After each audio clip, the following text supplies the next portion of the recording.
안녕하세요. 좋은 아침입니다. 오늘도 말씀으로 하루를 시작하게 하신 주님께 감사를 드립니다. 8월 19일 수요일 예수님의 치료봉사 두 번째 편입니다. 마태복음 9장 36절 무리를 보시고 불쌍히 여기시니 이는 그들이 목자 없는 양과 같이 고생하며 기진함이라. 오늘의 말씀 마태복음 4장 23절에서 나오는 말씀. 예수께서 온 갈릴리로 두루 다니사 그들의 회당에서 가르치시며 천국 복음을 전파하시며 백성 중에 모든 병과 모든 약한 것을 고치시니 그의 소문이 온 수리아에 퍼진지라.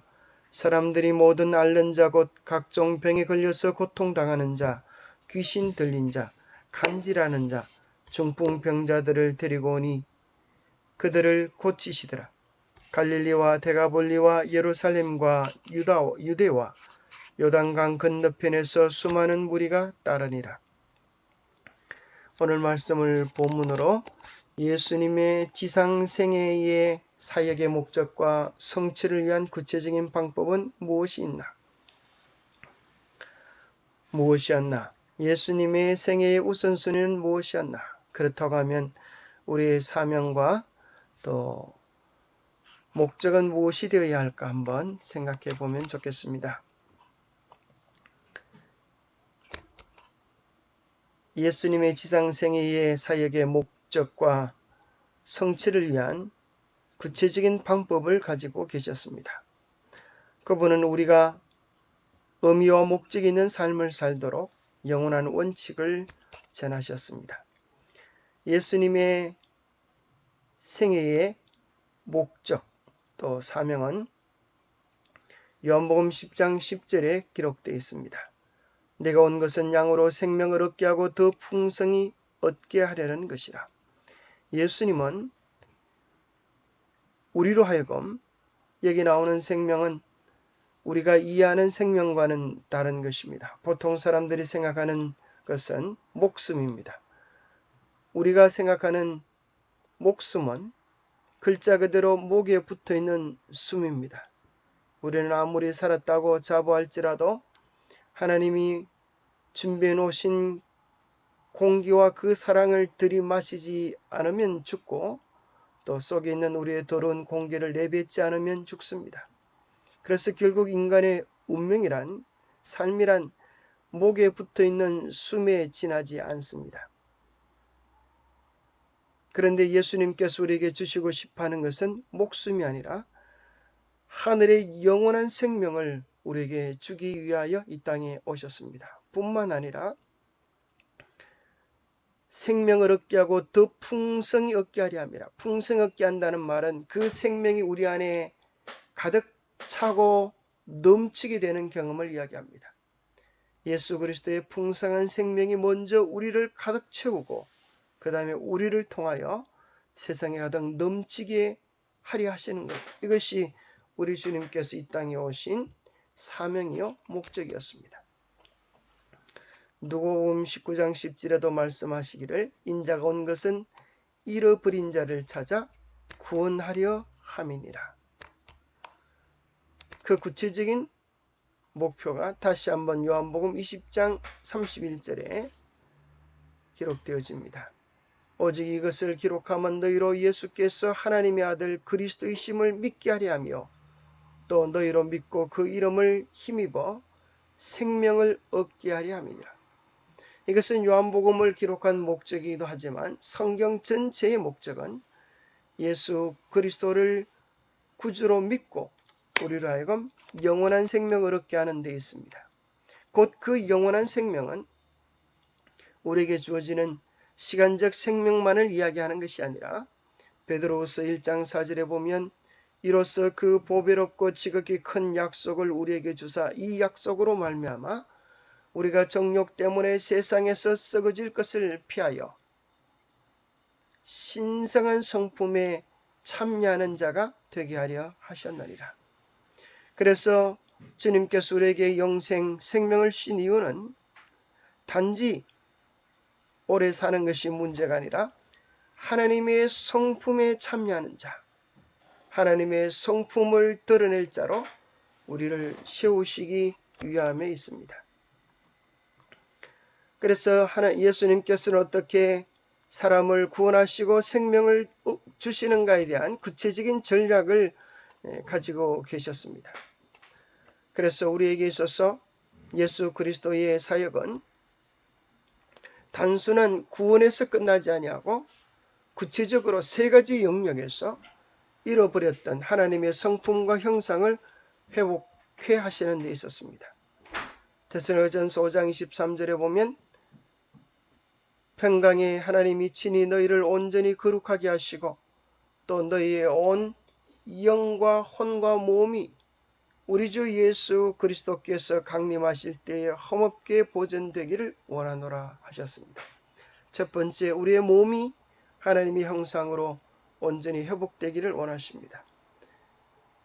그것은 곧 신체적인 건강이라고도 할 수 있고 또 우리의 몸에 있는 오감의 영역들, 이것들이 하나님께서 원하시는 뜻 속에 있기를 원하십니다.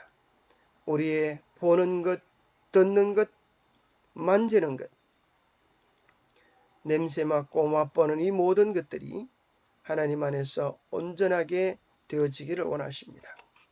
우리의 몸의 건강을 유지하는 것은 우리의 정신과도 연관이 있고 우리의 영적인 것과도 연관이 있습니다. 하나님은 우리의 정신만 주님의 형상으로 회복되는 것이 아니라 전인격적인, 전존재적인 회복을 기대하십니다. 우리의 혼, 곧 정신의 부분은 지정의로 이해할 수 있습니다. 우리는 올바른 지각, 그리고 정서적인 수용, 의지적인 선택을 통하여서 하나님 형상을 더욱 구체적으로 닮아갈 수 있습니다. 이것은 순서에도 그러해야 합니다.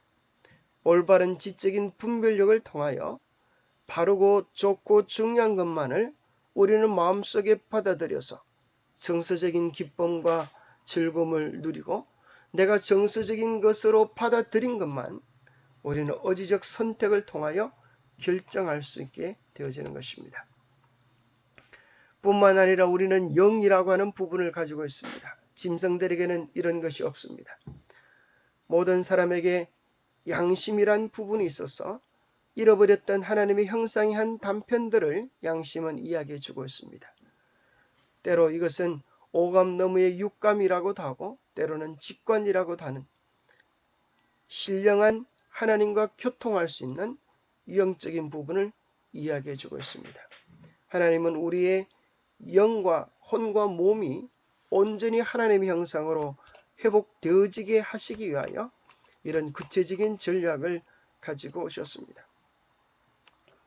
그래서 우리의 영과 혼과 몸이 온전히 회복되어지면 그 다음에 회복되어진 마음과 영과 몸을 가지고 우리는 무엇을 할 것인가?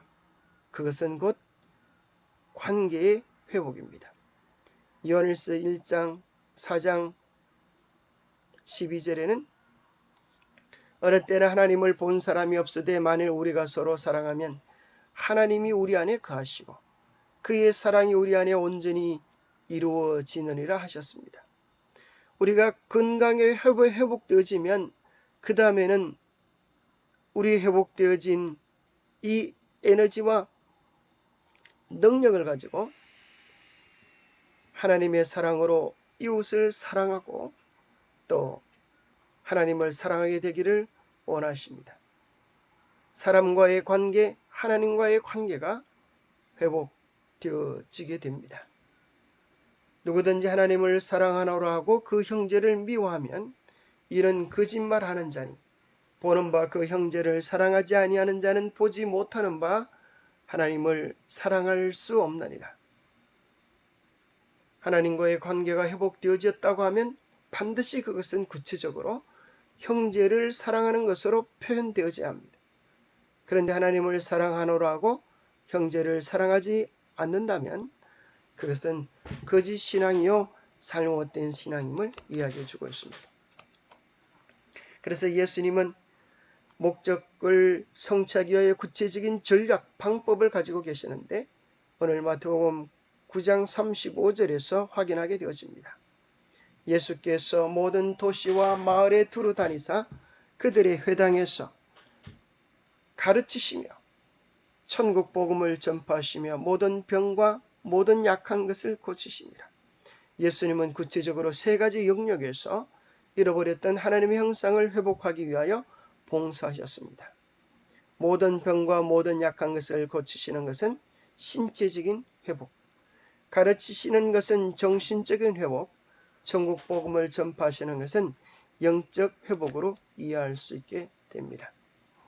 뿐만 아니라 예수님은 그 목적과 사명을 성취하기 위한 구체적인 방법을 가지고 계셨을 뿐 아니라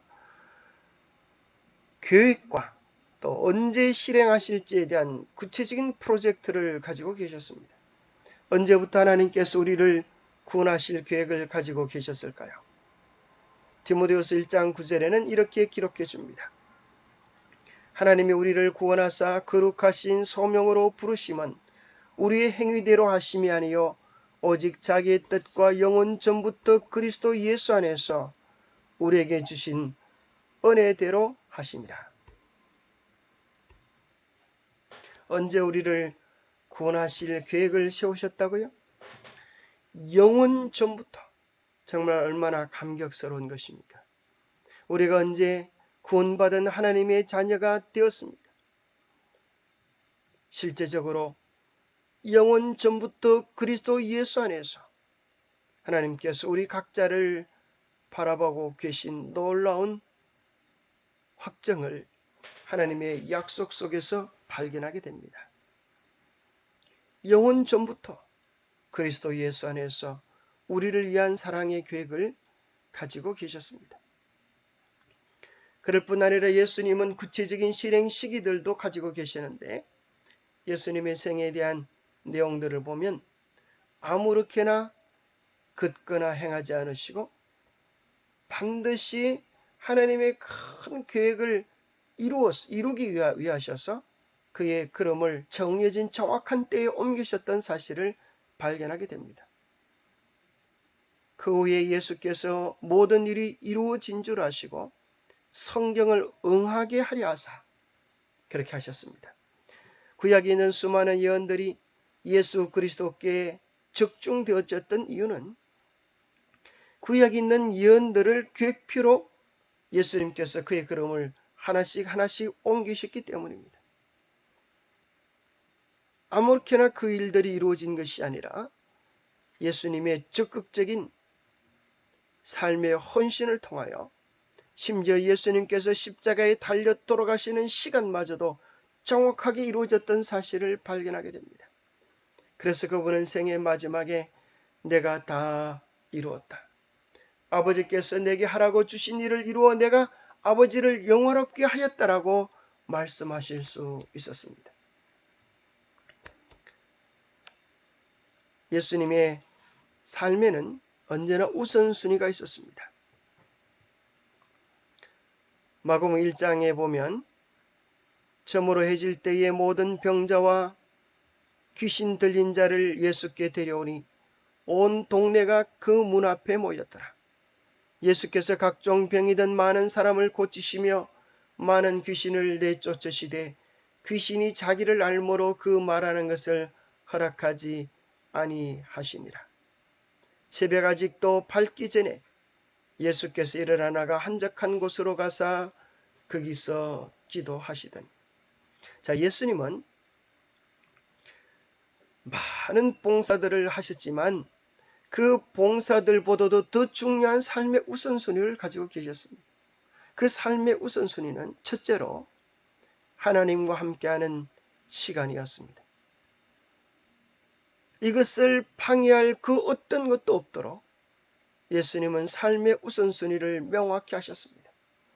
새벽 아직도 밝기 전에 예수께서 일어나 한적한 곳으로 가서 거기서 기도하시는 모습을 제 아들은 자주 발견할 수 있었습니다.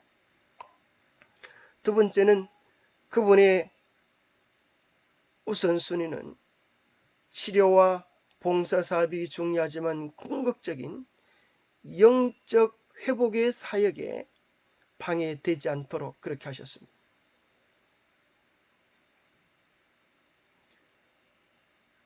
우리가 이 예수님의 우선순위를 바르게 이해하지 못하면 오늘 본문 마가복음 1장 36절의 말씀을 이해하기 어렵습니다. 시몬과 및 그와 함께 있는 자들이 예수의 뒤를 따라가 만나서 이르되 모든 사람이 주를 찾나이다. 모든 사람이 주를 찾는데 예수님은 38절에 보면 뭐라고 말씀하시는가 하면 이르시되 우리가 다른 가까운 마을로 가자. 거기서도 전도하리니 내가 이를 위하여 왔노라 하셨습니다. 치료와 봉사사업이 중요하지만 더 중요한 우선되어지는 사역을 위하여 예수님은 나머지 것들을 때로 포기하시고 다음번으로 미루시는 사실을 보게 되어집니다. 예수님의 가장 중요한 사역의 우선순위는 영혼을 구원하는 것이었습니다. 교과 120페이지에 이렇게 설명해주고 있지 않습니까? 예수님은 그저 화려한 이적을 행하는 분이 아니셨다. 그분은 구원의 사명을 지고 오신 하나님의 아들이셨다. 그분은 그저 육체적인 질병을 치유하는 것으로 만족하지 않으셨다. 그분은 자신이 제공하는 영생의 선물을 사람들이 받아들이기를 바라셨다. 예수님은 그들이 치료되어졌음에도 불구하고 하나님과의 올바른 관계의 회복이 없다고 하면 그들은 결국 죽게 될 것을 아시고 하나님과의 올바른 관계 회복, 구원의 선물을 주기를 원하셨습니다. 셋째로 그렇다고 하면 오늘 우리의 삶의 비전과 사명은 무엇이 되어야 할까요? 이 세상에 존재하는 모든 것들은 다 존재 이유와 목적이 있습니다.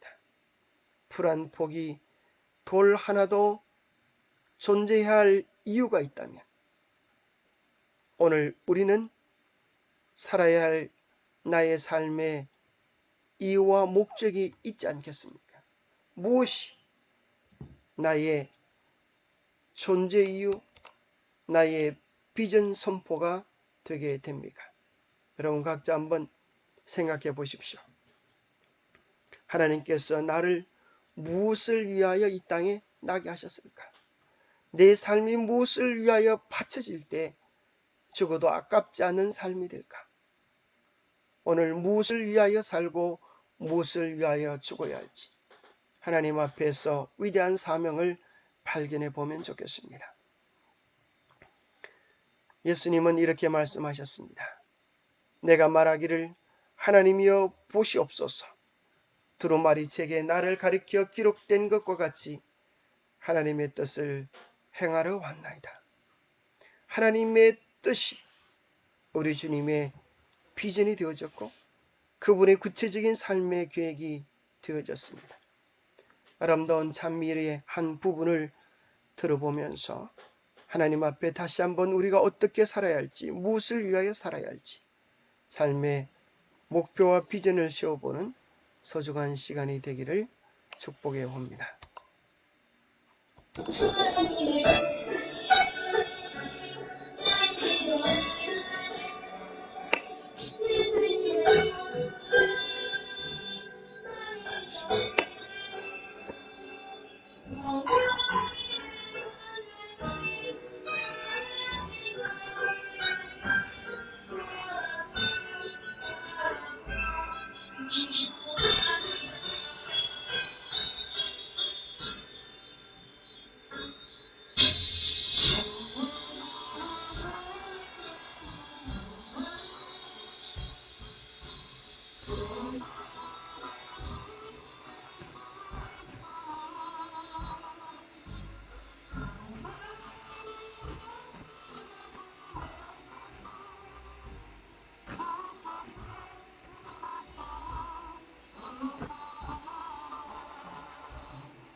기도하겠습니다. 하나님 아버지, 예수님께서 이 땅에 무엇을 위하여 오셨는지, 또 어떤 목적을 위하여 사시는지, 그분의 삶의 비전은 무엇이었는지 우리에게 알려주심을 인하여 감사합니다. 소중하고 한 번뿐인 우리의 삶 아무렇게나 살지 않게 하여 주시옵소서. 더 이상 방황하며 살지 않게 하여 주시옵소서. 더 이상 낭비하며 살지 않게 하여 주시옵소서. 더 이상 주저하며 살지 않게 해 주시옵소서. 분명한 삶의 비전과 이유를 가지며 부르신 사명을 위하여 달려가는 생애가 되게 하여 주시옵소서. 오직 하늘에 참 소망을 두고 살아가는 소중한 우리의 날이 되도록 우리의 삶을 축복하여 주시옵소서. 주님, 오늘도 주님을 바라보며 주님을 품으며 주님을 닮아가기를 원합니다. 성령으로 우리의 손들을 이끌어 주셔서 우리의 매일의 삶 속에서 맛보며 누리며 나누게 하여 주시옵기를 우리 주 예수 그리스도 이름으로 모자하여 간절히 간구하옵나이다. 감사합니다. 오늘도 주님 안에서 축복 가득한 은혜의 날 되시기를 간절히 바랍니다. 감사합니다.